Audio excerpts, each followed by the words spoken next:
Treatment of hyperkalemia. So in order to treat hyperkalemia, you ought to do three things. First of all आप patient को calcium gluconate दोगे, और calcium gluconate क्या करेगा कि ये कार्डियक मेम्ब्रेन्स को स्टेबलाइज कर देगा.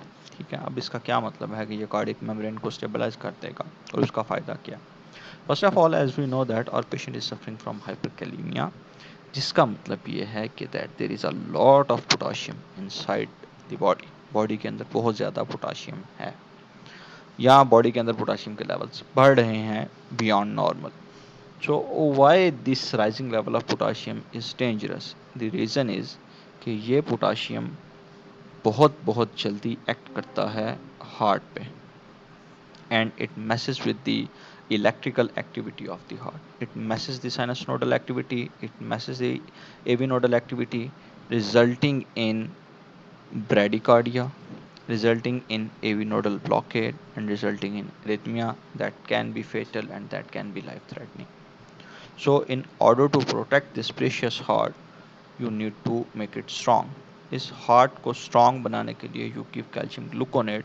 कैल्शियम ग्लूकोनेट हार्ट की जो मेम्ब्रेन्स होती हैं, कार्डियक मेम्ब्रेन्स होती हैं, उनको स्ट्रॉन्ग कर देता है, उनको स्टेबलाइज कर देता है, जिसकी वजह से राइजिंग लेवल ऑफ पोटाशियम के इफ़ेक्ट्स हार्ट पे मिनिमाइज हो जाते हैं. ठीक है, पोटाशियम का फिर असर हार्ट पे नहीं होता. सो दिस इज़ फर्स्ट थिंग.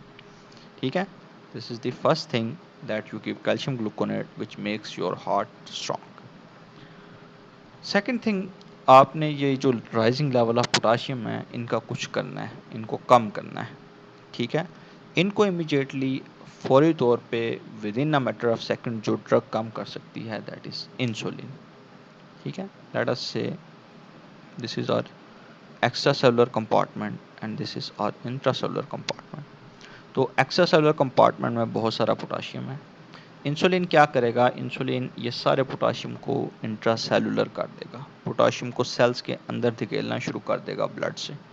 ठीक है, now the insulin we know it causes hypoglycemia that can also be fatal. तो इसलिए आप इंसुलिन के साथ ग्लूकोज दे दोगे. ठीक है, पोटाशियम को इमीडिएटली कम करने का जो गोल्ड स्टैंडर्ड मेथड है वो ये है कि आप इंसुलिन दो और साथ में ग्लूकोज दे दो, जिसकी वजह से with in a matter of seconds जो इंसुलिन के जो पोटाशियम के लेवल्स हैं वो कम हो जाएंगे, क्योंकि अब पोटाशियम इंट्रासेलुलर कंपार्टमेंट में आ जाएगा. ठीक है, you can also use beta two adrenergics, inhaled beta two adrenergics. ठीक है, लेकिन इनका सिर्फ एक नुकसान ये होता है कि कॉरोनरी हार्ट डिजीज़ के जो पेशेंट हैं, ये उनकी हार्ट डिजीज़ को वर्स कर देंगे. लाइक अगर आपके पेशेंट को एंजाइना है तो उनका एंजाइना इससे वर्स हो सकता है.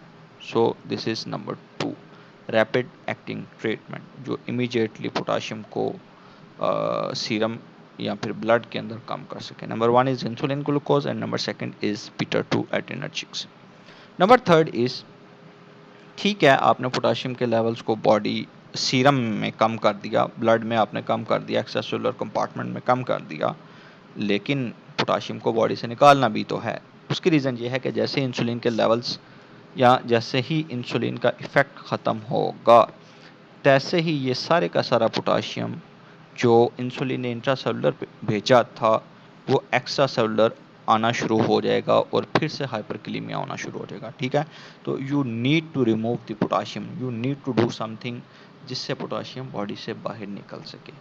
और उसके 3 मेथड हैं. नंबर 1, आप डायूरेटिक्स दे सकते हो, यू नो लूप डायूरेटिक्स, जो पोटाशियम की धज्जियाँ उड़ा देते हैं, पोटाशियम को ज़रा भी अब्जॉर्ब नहीं होने देते और यूरिनरी ट्रैक के थ्रू एक्सक्रीट करवा देते हैं. Secondarily you can give certain drugs जो कि पोटाशियम को अब्जॉर्ब कर लेती हैं, जिस तरह स्पंज पानी को अब्जॉर्ब कर लेता है, तो ये सीरम में और जीआईटी ट्रैक में पोटाशियम को अब्जॉर्ब कर लेते हैं. These are, one of them is Kayexalate, Kayexalate के नाम से आता है. And third is हीमोडायलाइसिस.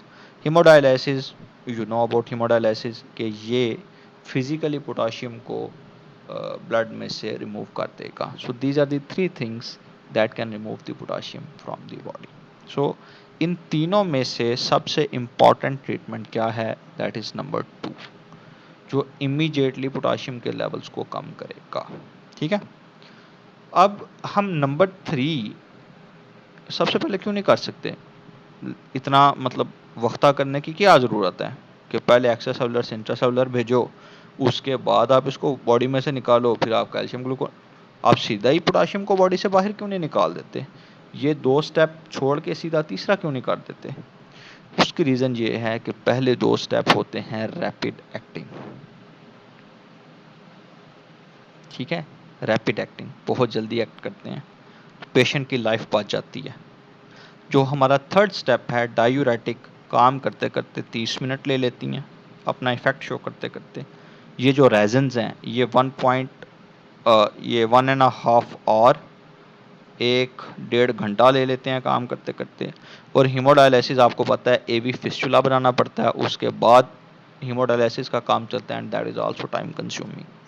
तो ये जो हमारा ऑप्शन नंबर थर्ड है, दिस इज़ टाइम कंज्यूमिंग। इसलिए सबसे पहले हम पेशेंट को वाइटली स्टेबल करते हैं, इमीडिएट थ्रेट से उसको बचाते हैं, और उसके बाद हम पोटाशियम को बॉडी में से निकालते हैं। And that concludes the treatment of hyperkalaemia.